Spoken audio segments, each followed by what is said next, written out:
Hey, LinkedIn, cough up, and Facebook, face the music and just pay up. Something, anything, but nothing? You're big money.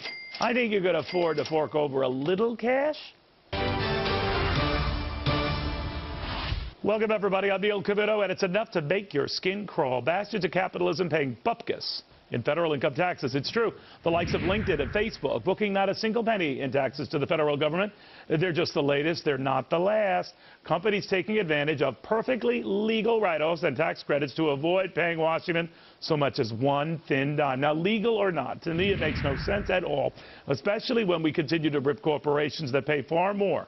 And their only crime?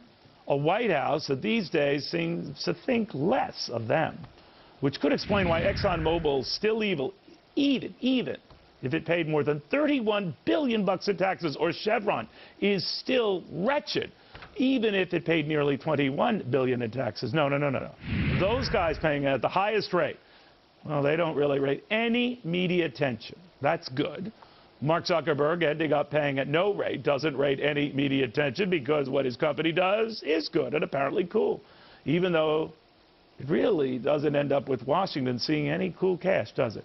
So LinkedIn elicits little more than a raised eyebrow as it pays 0%. And Walmart continues triggering media wrath as it pays a federal income tax north of 32%. Or Caterpillar, 30.7%. Or McDonald's, 31.3%. Food for thought. But does this media double standard just make you want to puke? And ignoring the warning of no less than Mitt Romney himself make you want to puke even more? Remember that? Remember how he was ripped mercilessly for bemoaning the nearly half of all Americans who pay no federal income taxes at all? Now, so many groups were getting their nose out of joint for his offending them by including them in that number that no one stopped to ask how the heck we got that number. How is it that nearly half of all eligible Americans aren't paying any federal income tax at all? Some, I'm sure, for perfectly legitimate reasons, but half? Romney talked about everyone having skin in the game, everyone paying something. Ronald Reagan pretty much shared that idea. That's why he shut down so many tax loopholes and special corporate exemptions in 1986. He wanted to make sure everyone paid their own fair share, and stressed in this system of ours, the issue isn't everyone paying more taxes, but everyone paying at least some taxes, everyone having skin in the game. The Gipper was right. Breaks and allowances that allow cool companies to pay not one thin dime in taxes, it's just wrong. Very wrong. And for fairness' sake, I say it's got to stop, and I say it stops right now. Tonight, this superhero, who you do not want to see in spandex, has a warning for all of you corporate tax dodgers, whether what you're doing is legal or right or not. The time for the dodging has stopped. So, Facebook, save your face and your dignity and do something, pay something. And LinkedIn, link up to reality and give a damn and give some dimes. Now, something, anything, before this great country that made you possible loses everything. Independent Women's Forum superhero Hadley Heath says this is super wrong. What's going on here? And best-selling author Steve Moore says this is proof the corporate tax code is a super mess and needs to be fixed. Hadley, my issue with this isn't so much that all corporations have to pay the same rate and that some consideration shouldn't be made for newer companies whose costs are higher than others. My argument is everyone should pay something, and they're not.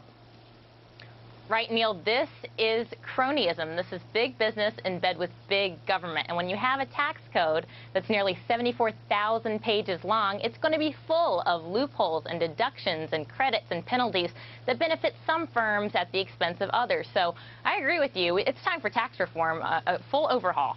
You know, I mean, there are always cases of these companies that pay nothing in taxes. The great brouhaha a couple of years back when it was discovered GE wasn't paying anything, and there's a multinational conglomerate. Even again, none of these companies are doing anything criminal. They're taking advantage of a law that allows them to do this.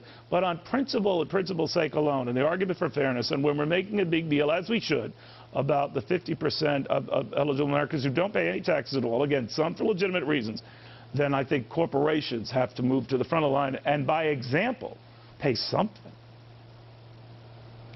Listen, if you're a big business, it's your job to make a profit. And I think businesses, as well as individuals like me, I seek to minimize my tax burden so long as what I'm doing is legal and so that I'm sure that I'm in compliance with the tax code.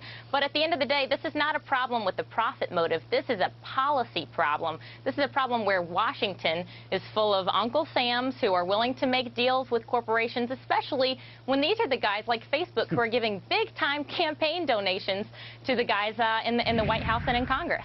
You know, you've argued for years, as long as I've known you, that it's the tax code stupid, it's a mess, it's got to be fixed.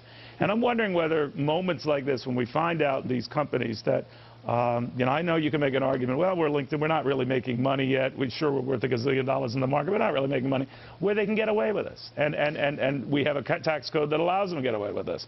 Yeah. What do you think this triggers? Well, first of all, Neil, I want to add something to the examples you mentioned of the industries and how much they're paying and tax rates effectively. You know, you left out the clean energy, green energy industry. And, Neil, you know what their effective tax rate is? It's negative. Well, you're right. No, you're absolutely right. You're absolutely right. But, you know, I did that deliberately, Steve, so really, I'll tell you why I left them out. To appear not overtly political about this, to make a statement about favored credits and all that don't necessarily benefit causes one to the other. And I think Hadley quite rightly pointed out where that would come up and why that would be an issue. But I think it's the code itself and how it has been abused that has to be addressed. Because it was a big deal when people were saying about Mitt Romney's low tax rate. Well, by comparison, at least he paid something, right? That's right. And, you know, the real injustice of the corporate tax system is, as you just said, you have some companies that are paying 30, 33, even as much as 35% tax rate, and then you have other companies that are paying 0 or, in some cases, negative. Now, how do you get around that problem? How do you create a fair system, which is, I think, what everybody wants?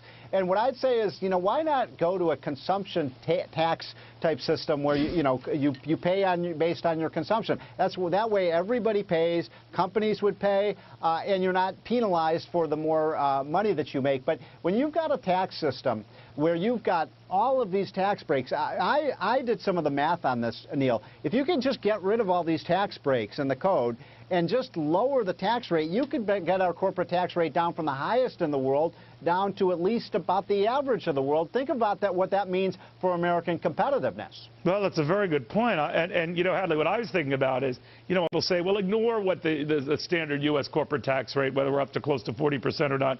That's like the sticker price you pay it. The irony is that the oil industry does.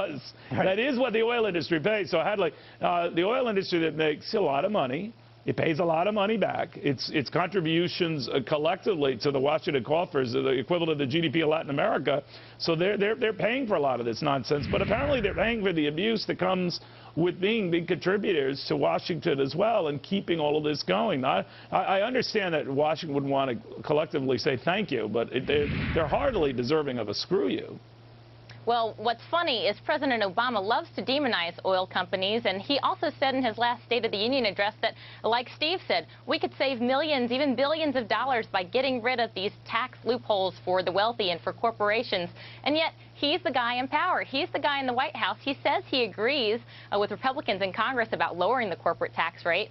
Why haven't we seen any action on that yet? I think he's full of words. Let me add something to that, because it's an important point. You know, the president has had, I think, at least 3 commissions, you and I have talked about this many times on the air, that have all recommended the same thing. Get rid of the junk in the tax code, lower the rate on the business side. It's much more effective. Paul Volcker, who headed President Obama's tax commission, said this is costing America jobs. President Obama keeps saying jobs is job number 1.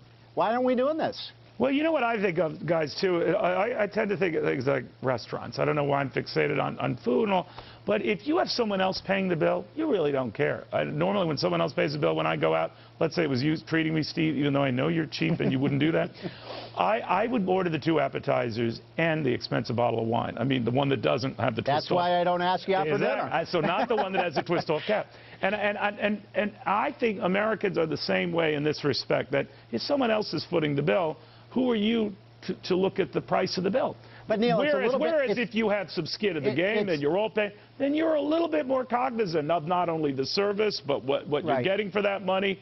and even the tip at the end. And there's another element to this, Neil, which I agree with that, but also, you know if you don't have a corporate lobbyist who's getting you all these tax breaks, then you're a sucker, because everybody else has one. You're exactly right. Right. You're exactly right. It reminds me of Ayn Rand's book, Atlas Shrugged. Everybody had to have a man in Washington in that story, and it's scary that reality is coming to match that. But in an economy where big businesses have to depend on their man in Washington, what is that doing to the little guy? There's a real anti-growth, anti-competitiveness element to this as well. Well, I will say this. I know as we're about to try to hit up the rich more and get more money from them, a small slither of a small pie of taxpayers who are paying for the pie and our entire bakery, it would not kill us to at least try to expand the pie a little bit so that everyone's paying in. And I think with everyone having a piece of the action, I'm not saying the poor have to pay, you know, at a 39.6% rate, or even the very poor have to pay much of anything at all. But I think if everyone has something in here, we all have